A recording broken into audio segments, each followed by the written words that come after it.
ati bo mugabo uri mu biki ntimusinzi ibintu ndi kumva ntibisa nk'ibivuyemo by'ibizimanutse nko hasi mu birenge ndi kumva nkiza amavi ubwo nko mamashe bavuze ngo bakiza amavi ngo abarwaye amavi numva ni njyewe menya n'ibyo babaye imbarutse uko mamashe kuko kuri poste de santé ya Kamanyana bantera inshinge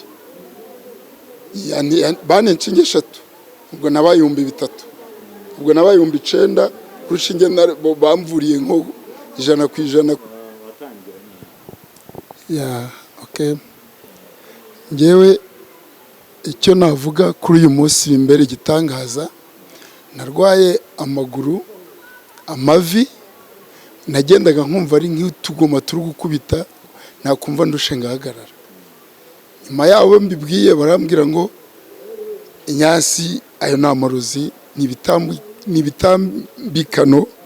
ibitambukano ngo bagutambitse ngo bahora bagutambika iwanyu ntaye byose bibaho nkabinegirisha nyuma aho nkagenda naba ndyamye harani ninanura ukagira ngo ni inkoni bakubisemo naba mpiniye nkababara we naba ndyamye ngaramye ngasinzira nyuma yaho hakavuga nkikugumya ko mbabara ibintu nibiki tikokome ubumenya barandose umudamu duhuye ari umudamu twaye umupantekote arambwa ati ibintu narabirwaye genda ufata umuhoko uwucanire uzura kanda uratsitsimura uramanura hasi atari ko ntuzamure ninze ati we nibishuha uzuramanura uramanura biramanuka ati byo bitambukano biramanuka ndabikora bimara kabiri nkabone siko byanze biti noneho muri iyi minsi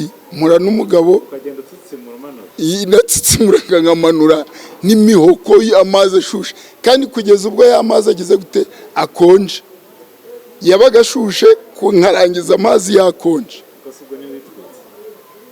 oya yarakazu yaze ariko narashaga ariko nkababara kuko nashakaga nkumva ibyo bintu biri kubita mu mavi ni abandi naza gusenga hano bapfukamanye nkamera nk'usikamirije ku ntebe mvuze imitsi irandya nyuma yaho umugabo ejo bundi arambwira ati ninteke ngo ninteke igikukuru gise n'umutuku bagicana mu mbabura kiratukura barangije bashaka amazi basuka mu karahuri cya gikukuru cyatukuye bagishira mu mazi ngo ni ngotomere ndagotomera ariko biranga njya kwa muganga kuri poste de santé ya Kamanyana bantera inshinge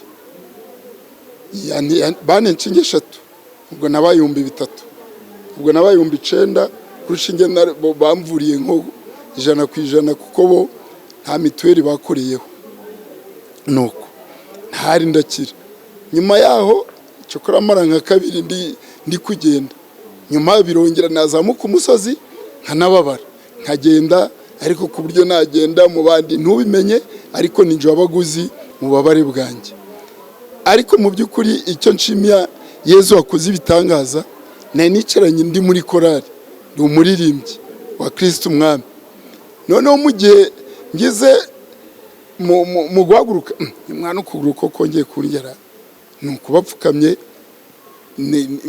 mfukama tsikamirije nanone ku ntebe igihe batubwirije numva sinzi ibintu bimeze nk'amazi bimanutse mu mavi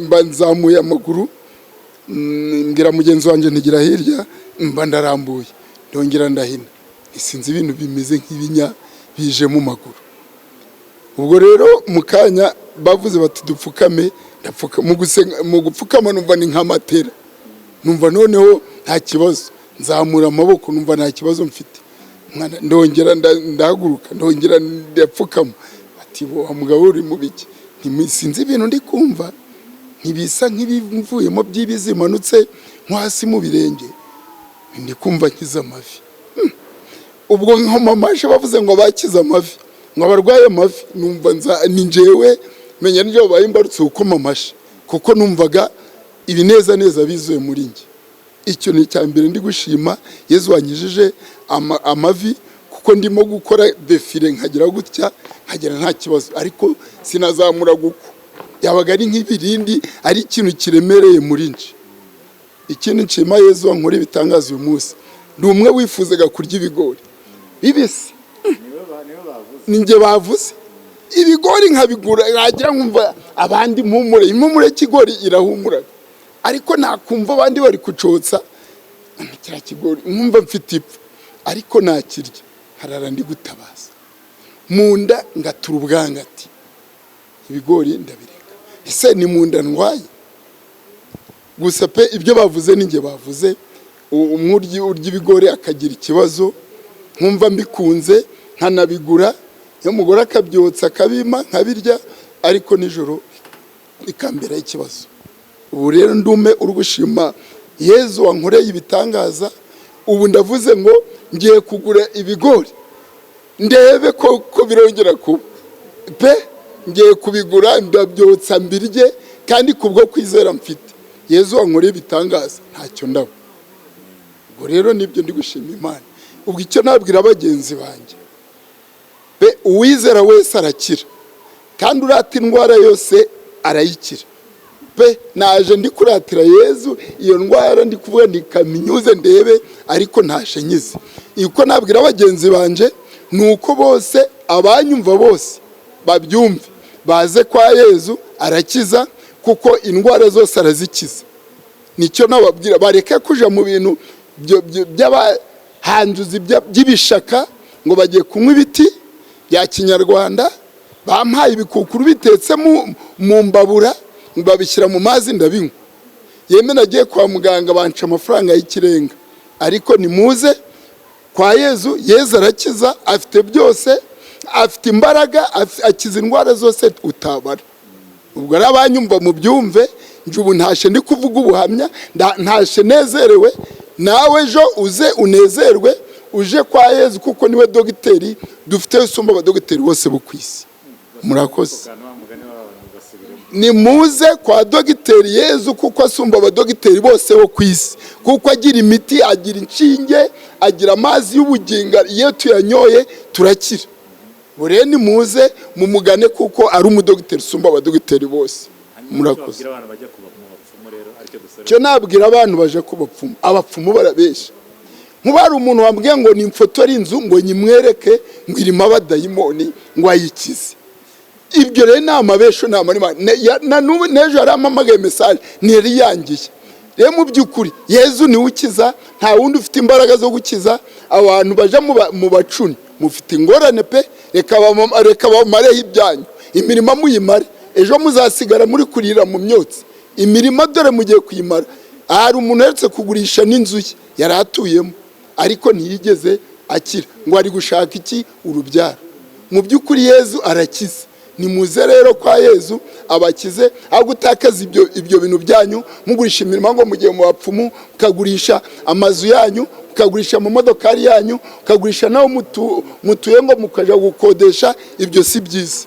Cyo nababwira nuko mwaza kwa Yezu, kuko ariyo byose arakiza. Niwe mugabo ufite imbaraga zikomeye cyane, azinyuza muboroheje n'abakomeye. Nimuze rero mumusanga arabaruhura. Imana ibahe umugisha. Reka dusoreze ku cyanyuma. Hari abantu bagurisha inzu kwera ko wenda nk'abantu bakunda kurwara amaguru, bagurisha inzu. Icyo babwira bavuga ngo imbuga cyangwa inzu barayiteze uko nawe babikubwiye, kuki utagurishije? Bo ngewe hari akantu ntabashe kuvuga.